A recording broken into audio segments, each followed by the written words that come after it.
We got all new bearings going in, new seals. All this stuff was real cheap, so this thing will be rolling real nice by the time I'm done. It's just gonna take a while.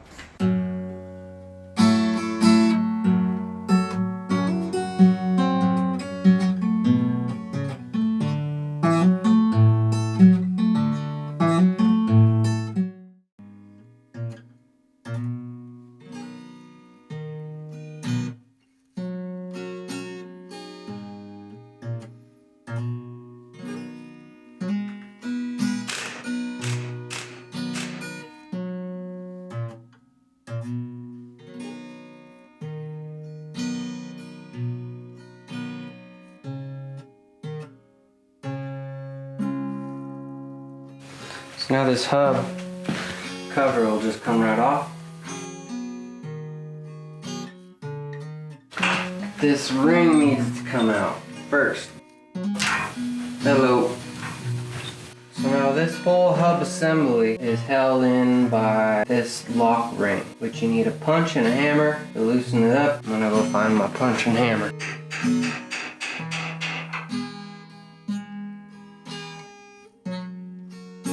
Ladies and gentlemen, without further ado, this whole hub assembly can come off. Oh yeah!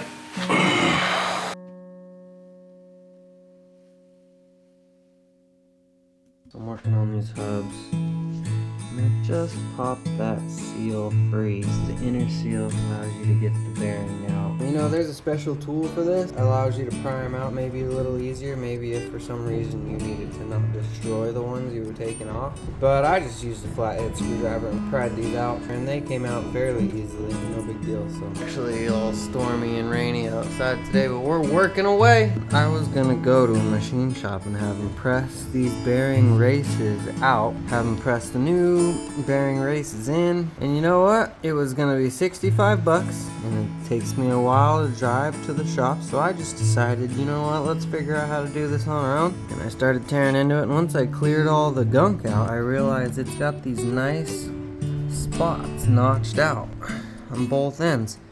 That really helps you get the bearing started. And I bought brand new nice brass punches and the race installers for less than I was gonna spend on having a shop do this for me. I'm using this big hammer, and I got each bearing race started right at those notches, and sure enough, they knocked right out without too much trouble. I didn't have to add heat or nothing, and I think I got them out pretty easily, all things considered. So I'm happy I just went ahead and tried it, and now I'll be able to do this on other stuff.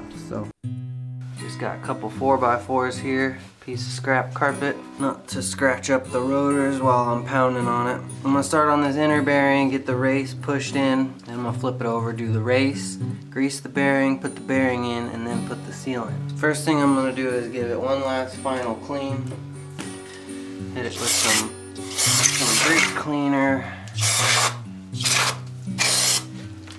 I actually already cleaned these up pretty good, so we're just gonna touch them up, make sure there's no more grit or grime in there. Start with a nice clean surface for the race to press into.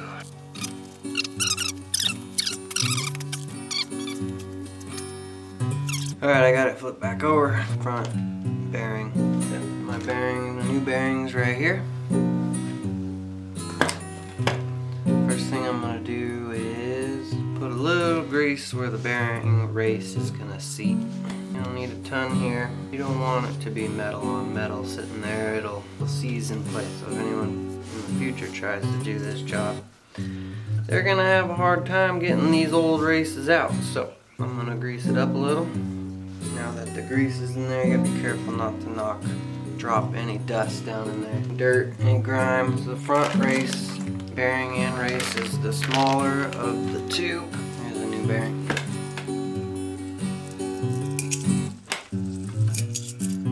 So I'm gonna put this one back in the bag, not contaminate with any moisture or dirt.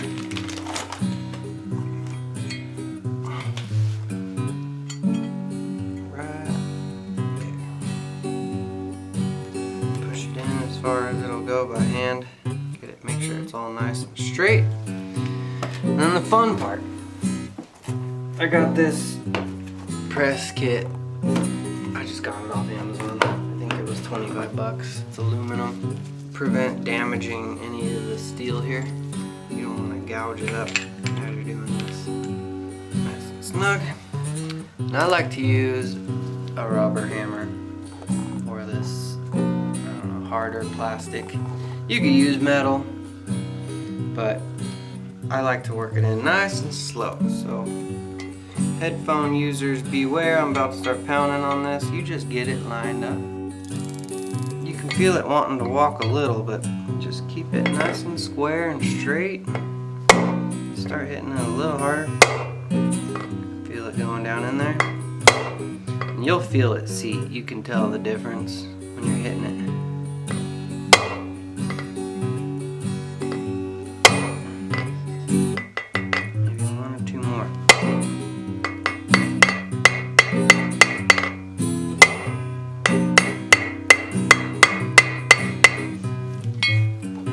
It's almost there. Get one more just to be sure. Yeah, you can feel it. You can even feel it how it bounces back. It's fully seated. Cool. That's all I'm gonna do for now on the front side. Let's flip her over. Oi. Oi.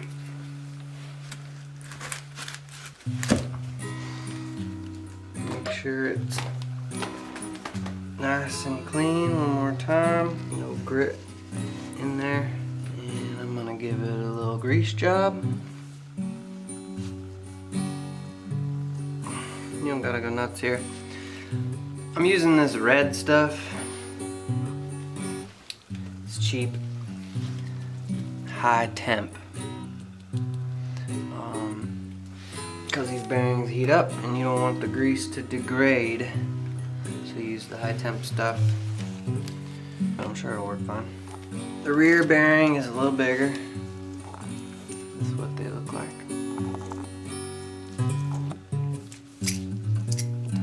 And these press in there, the bigger side goes down.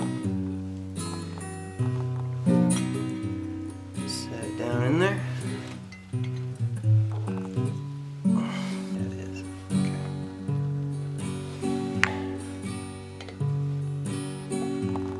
This one.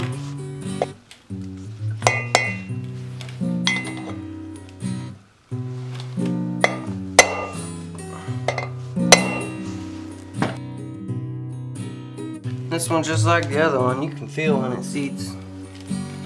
You can check along the rim, make sure it didn't gouge anything. This one went in nice and clean. Took all the grease with it. Give it a couple more just to be sure. Oh yeah. You can tell it's seated. And that's it, the new races are in. Alright, so the next thing I'm going to do is patch this new bearing full of grease. And then I'm going to press this seal on before I install it onto the spindle. So there's some people out there that might actually try to tell you that this is fun. I don't think it's fun. I think it's gross. I don't like getting my hands all smudgy like this. But I just dive this thing in there. And I get it all smudged up. As much of this high temp grease as I can.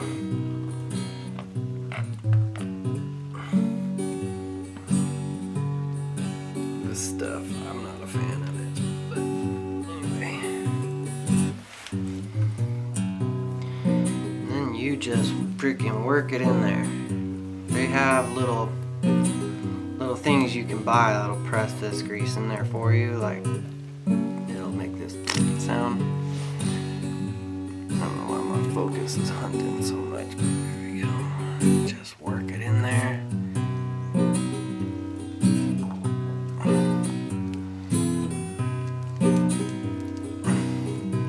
Smush it. Try not to get any on the disc.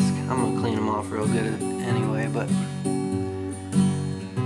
you don't want any grease on your affecting your stopping power. Yeah, you just shove it up in there. should be making noises like that. Oh, this is high quality video right here. Yeah. And once you feel like you got it sufficiently packed, try to give it a little spin, even though it's going to be hard. Once you got it all packed in there good, put more. Because you don't want to run out of this. If it gets the metal on the race, you're going to be having a bad time, and it was all this work for nothing. So take some extra, plop it on, make sure it's in there nice and good. Especially this front side, because this is the side that's going to go down. Once you got it all greased up, oh geez, you can probably do that smoother than me, but you just plop it on down.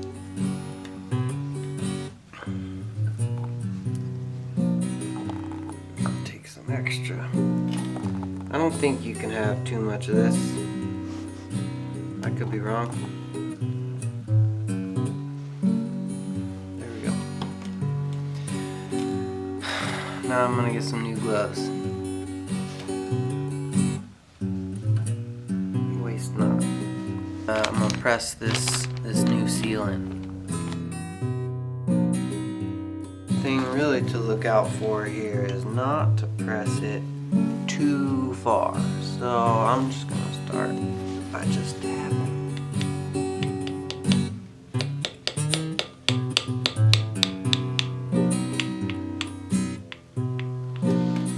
Okay, not wanting to go.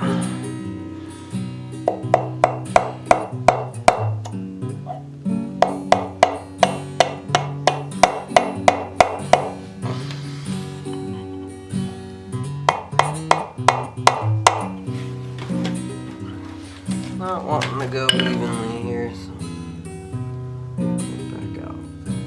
Start over. Take your time.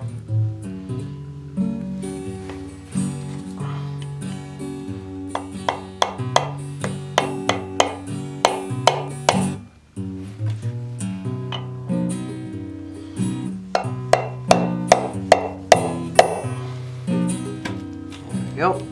Nice and even. So, I remember when I pulled this bearing out, it wasn't fully seated up against the bearing. So, I'm gonna get it down to where it's just recessed.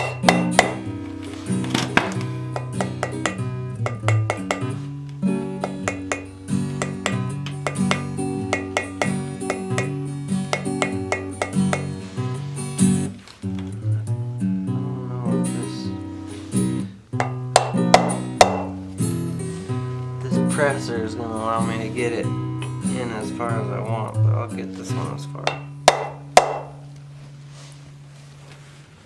It's starting to run up again.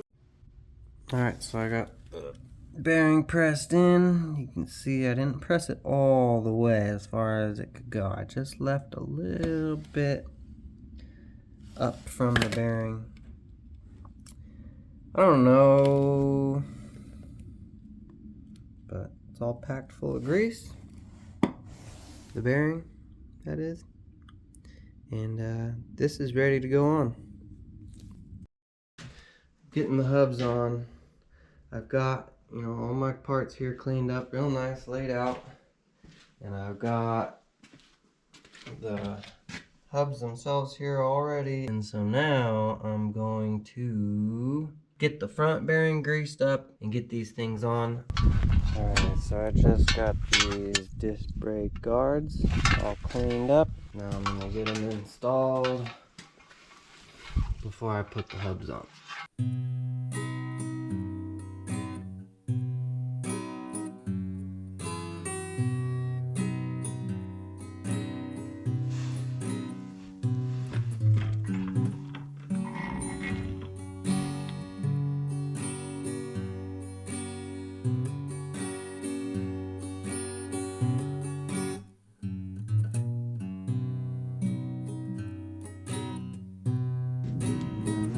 comes right on over the bearing.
If you don't get enough of your groove sticking out here in order to get your C-clip on, you probably need to get your lock ring tighter to pull your whole hub back a little further, allowing the axle shaft to protrude a little further so you can get your lock ring in the groove.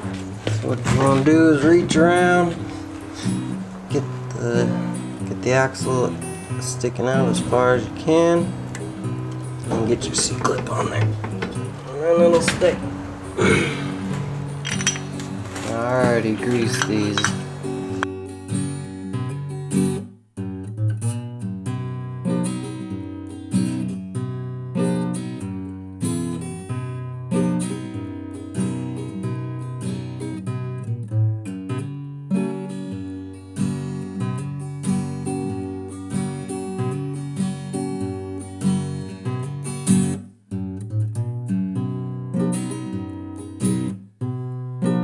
So the manual says to torque these to 44 pounds, so I'm gonna torque them to 50 just to be safe. I like to put this block of wood underneath the stud here. And then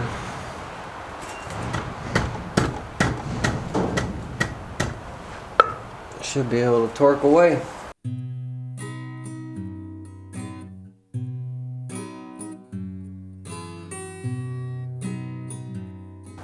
And that's it. Hubs are back on. Next thing we're going to do is get the brake calipers back in, and the last thing I'm going to need to do here is reconnect all the steering components. But for all you care about, we're done. Put it in the video. If you thought this video was helpful, please give it a thumbs up and consider subscribing so you won't miss our next video where we review everything necessary to install a new steering rack. Also check out some of my previous videos where we refresh the climate system and install a new dash and refresh the front end, including new CV axles and ball joints. Thanks for joining us.